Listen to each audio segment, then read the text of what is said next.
Yo, what is up guys? It's Pedro here. In today's video, I want to talk about the Washington Commanders wide receiver room, who will make the roster, stat predictions for these guys, and much more. If you guys are new, make sure to subscribe, hit that like button and that notification bell as well. We'll talk about some surprise cuts as well. So the Washington Commanders, they have an improved wide receiver room.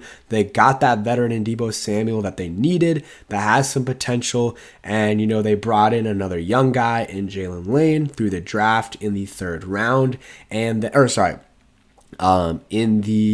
fourth round, they were able to get Jaylen Lane, not the third round. And then, they have Luke McAffrey, who we'll see what he's able to do in year two. So we're going to talk about them, individually, what guys I think will make the roster at the end of the day. So Terry, don't have to say a lot about Terry McLaurin.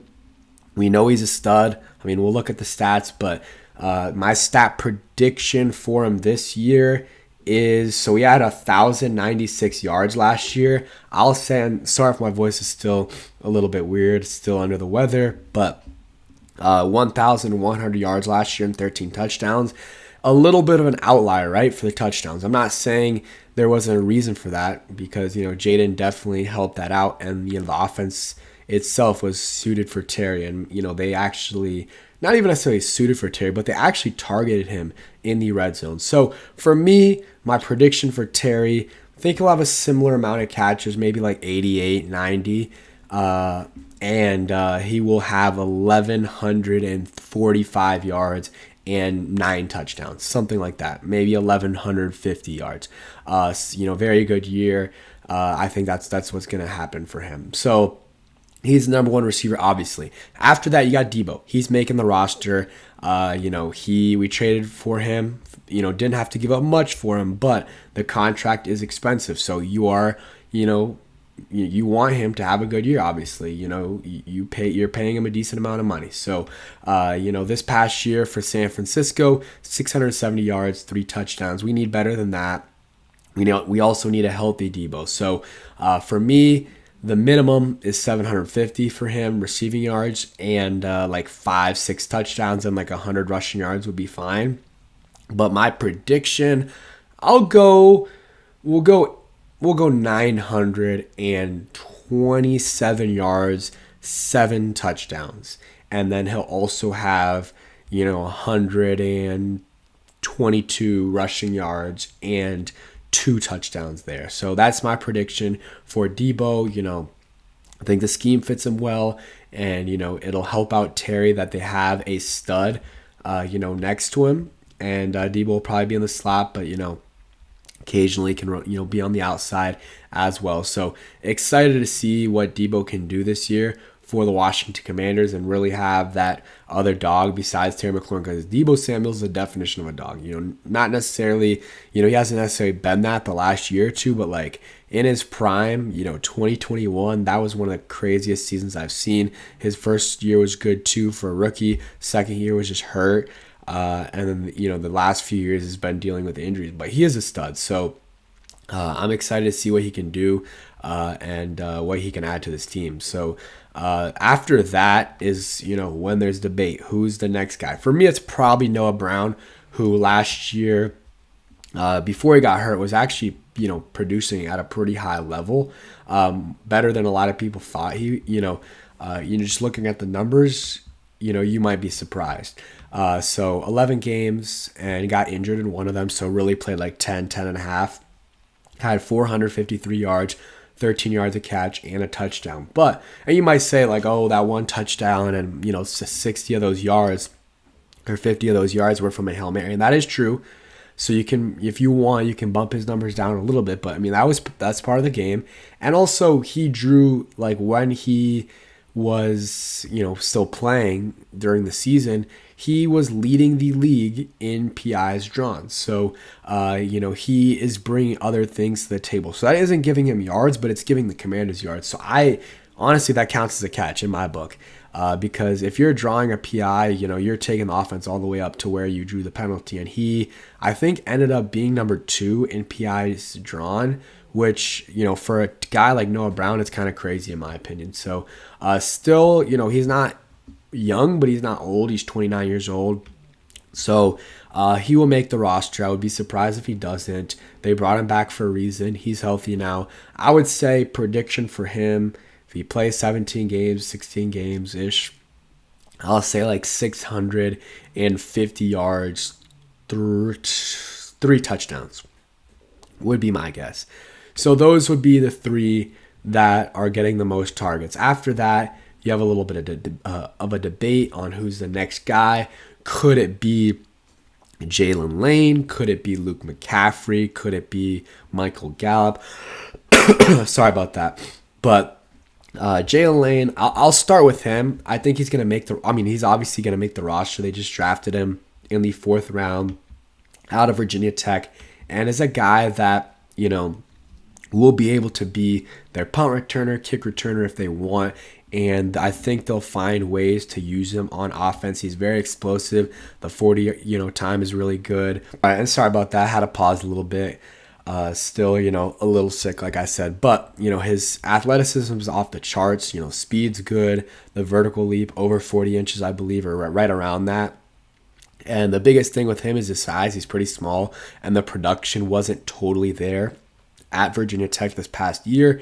But I, obviously, go to Virginia Tech and was able to watch him closely. And, the numbers don't tell the full story. The offense was awful last year. The starting quarterback wasn't great. He was kind of playing hurt and just wasn't great. And then they went to the backup, then the third string. Like, they had a bunch of different QBs playing. OC was bad. Like, it wasn't a good offense for receivers. And despite that, he still got drafted in the 4th round with, subpar production for a, early day 3 receiver, compared to some of the other guys that maybe didn't get drafted.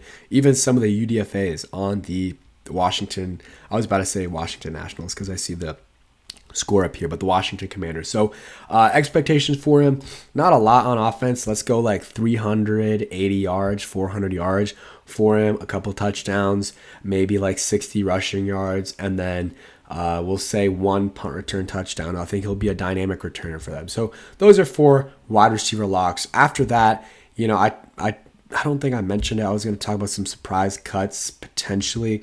I want to do it for every position. I don't know if there's one for wide receiver room. Like, maybe some people think Luke McAffrey. For me, they drafted him in the 3rd round for a reason. He's still young. I think they're going to keep him around. They like him as a blocker, and, he can return. Last year, 17 games, 18 catches, 168 yards. The problem is, it seems like him and Jayden are close and everything, but they don't have a great connection on the field. Either he was wide open and Jayden wouldn't look his way or wouldn't, get it to him, or, when Jayden did throw it to him, it would be an interception. I remember, I think it was a Cowboys game. I think he threw 3 passes to Luke, and 1 or 2 of them were intercepted. The other one was, I don't know what happened, but it wasn't a good result. So that continues to happen, or it happened last year with Luke and Jayden. So hopefully this year it's much better, and they're able to, get through that and have a good connection, form a nice connection. I do like that the Commanders have 2 youngish receivers, and just keep throwing shots up, see which ones fall, and see which one of your young guys ball out. Maybe it's Luke McCaffrey and Jaylen Lane, but I think Luke McCaffrey, I really don't know what his production is going to be this year. Obviously, you would like it to be more than 168 yards. You want it to be more than double that. So, Luke McCaffrey, 400 plus yards. If he wants to be a tough receiver in this league, if he wants to be a starting receiver in this league, by year 2 as a 3rd round pick, you're going to want to have at least 400 yards in your year 2. So maybe a couple touchdowns as well. So those are the expectations for him, and continue to play well on special teams and as a blocker. So those guys right there, that's 5. I would say pretty much locks. Luke McCaffrey, I just don't see them moving on from him unless it's really, really bad. After that, it's kind of iffy. They brought KJ Osborne back. They really liked him in the, late last year, and they made a claim for him. So they clearly liked him. He didn't do anything in the playoffs and in the regular season. Honestly, he didn't play well in my opinion. But again, they like him for a reason, and he's stuck around. So I would say he has a chance. Let's see what he can do in a full offseason with the offense and stuff like that. So I would give him the edge over Michael Gallup just because Michael Gallup has. But honestly, now that I'm thinking about it a little bit, pause the video for a second. Michael Gallup, he didn't play last year, but he has familiarity with some of these players, with Noah Brown, and with Dan Quinn, some of the coaches as well. So, this past or his last season had 400 yards. So I could see it. I could see him making the roster. I think that last spot, honestly, will be a battle between Michael Gallup and KJ Osborne. I don't see both of them making it. Unless they're both really, really good in the offseason, I think they'll keep 6 receivers. So Terry, Deebo, Noah Brown, Jaylen Lane, Luke McCaffrey. They got the 2 dogs, Terry and Deebo. You got Noah Brown, who's a vet, and then you got the 2 young guys, Luke and Jaylen, and then 1 other older guy.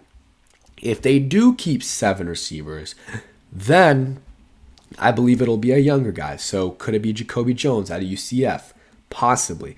Could it be Ja'Cory Brooks from Louisville, who had a lot of good production? I believe he transferred from Alabama, if I'm not mistaken. Has some good talent. Again, had a really good production for Louisville this past year in the ACC. So if one of the UDFAs make it, I think it would be Ja'Cory Brooks. And like I said, I don't think they need to keep Michael Gallup and KJ Osborne.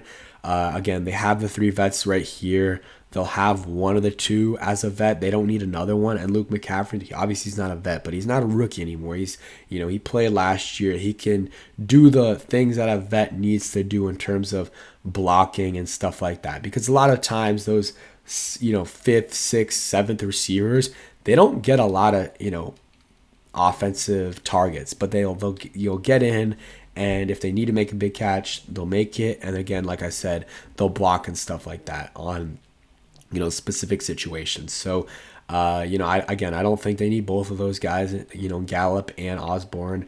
They kind of serve the same purpose in terms of they would be probably the 5th or 6th receiver. And we'll just see what happens with them. I believe one of them for sure will make it. Right now, I'll go Gallup. He's more of a boomer bust type of guy, but we'll see with Osborne as well. Looking at his stats, didn't really do anything for the Commanders last year or the Patriots, but before that was doing pretty well and is relatively young. Yeah, he's 27 years old, so he's younger than Michael Gallup. But that is it for this video. I think this receiver room is good. I don't think it's amazing, but I think it's good with the potential to get, even better with obviously Deebo. Depends on how he looks. And then Luke McCaffrey and Jaylen Lane, their development. Let's see how, well they play. But that's it for today's video. Hope you guys enjoy. If you did, hit that like button, subscribe, guys, new, and peace.